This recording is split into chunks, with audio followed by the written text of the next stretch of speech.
தமிழர்களுடைய கொள்கை.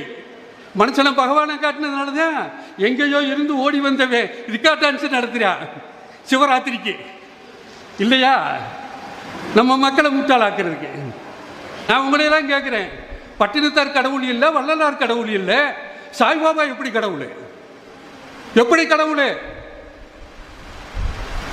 உத்தரப்பிரதேசம் பீகாரில் ஆதித்யநாத் கருப்பசாமி முனியாண்டிக்கு கோயில் கட்டுவாரா? திருவள்ளுவருக்கு பூஜை பண்ணுவாரா?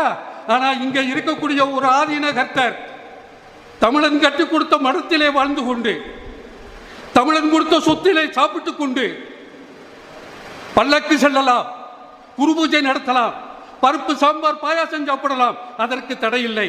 ஆனால் எங்கோ இருந்து வந்த ஒருவனை நீ கடவுள் என்று சொல்லி பூஜை பண்ணுகிறாயே, எந்த வகையில் நியாயம்?